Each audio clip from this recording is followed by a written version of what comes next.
So my parents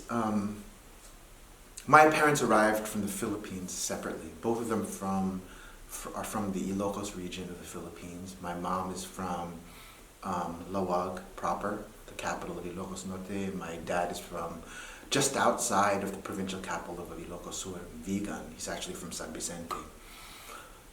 Um, it's so epic. Again, I'm gonna have to give the kind of condensed version of my family's migration from the Philippines here.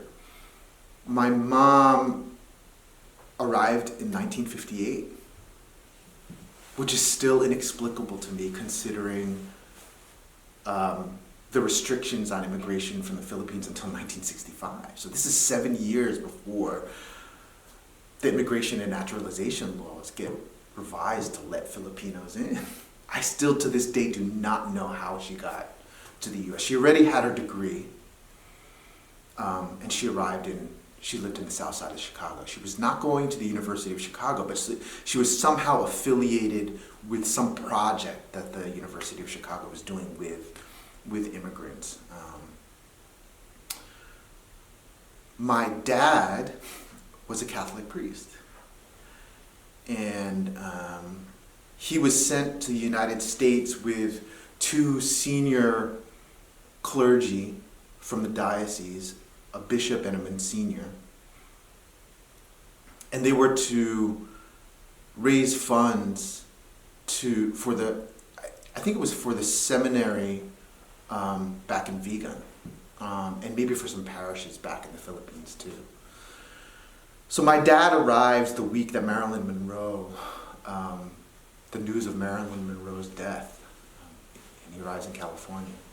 They're making their way across the United States. And when they get to Chicago, my father is pretty much abandoned by the two older priests in a town called Techney, Illinois, just north of Chicago. They tell him, "Nick, you're not coming with us to New York." He's like, "What? What am I supposed to do?" He's like, they're like, "Go to Chicago." They get in the car and they literally leave him standing there in front of this rectory in Techney, Illinois. And he's waiting for a bus there to go to Chicago. Two white priests come out of the rectory and they're like, "Father, what are you doing here?" And my dad says, "Oh, I'm waiting for the bus to go to Chicago." It's like, "No bus that goes to Chicago." And they're like, "Get in, we'll get you to the city limit at least." So gets in, goes to Chicago. Now he's in Chicago. He's got $25 in his pocket. He's in his Roman collar. He's got his valise with a couple of clothes in there. And he remembers from his despedida from when he left the Philippines, like, you know, this is like the ritual of the despedida, especially when you leave the Philippines, like food and people are, you know, just laughing and talking. And the talk story a lot has to do with, because somebody's going away, people begin to remember all the people who went before and where they went and where they wound up. Well, in that catalog was my uncle Ernesto Lianes, and he was a porter in Pullman in Chicago for the trains. And so my father went into phone books back when there was phone books, and he found Ernesto Lianes, and his uncle gave him a place to stay for a few days until my dad found a parish to stay in. Well, I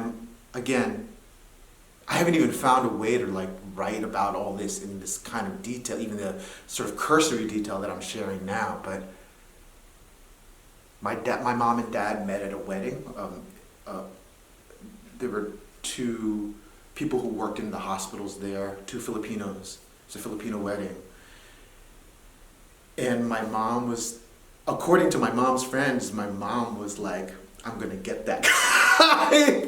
He's amazing." Like my mom, you know, she was a force of nature. Like just that alone, you know. And so in the days of the reception, my mom went and sat right face to face with my dad and just immediately started engaging. And of course, they started speaking in Ilocano. And this was the beginning of an affair. And My dad, of course, being a priest, had to keep this secret. My mom gets pregnant. Again, there's all kinds of twists and turns, and I don't understand why my mom fled to Canada, but she left for Canada. And so they're doing this whole long distance relationship while my mom is pregnant and essentially alone in Alberta, and my dad is in the Midwest. Well, letters are exchanged. My dad is being torn about whether or not he's staying in the priesthood or he's going to go with this woman that he loves and that he has a child with now. And eventually he makes his way back and forth across the border to see her, still keeping the relationship a secret. And in 1968, she's pregnant again, and it's with me. And so he decides finally to really get everything going.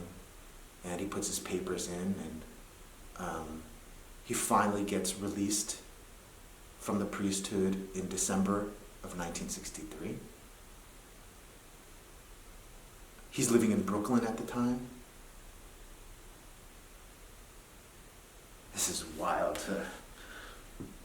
to recount this in front of other people. I've kept this story for so long. My dad's in Brooklyn. St. Catherine of Genoa is the last of church that he was a priest at. My mom arrives from Canada. Well, first they got married up in Toronto in preparation for her coming to New York.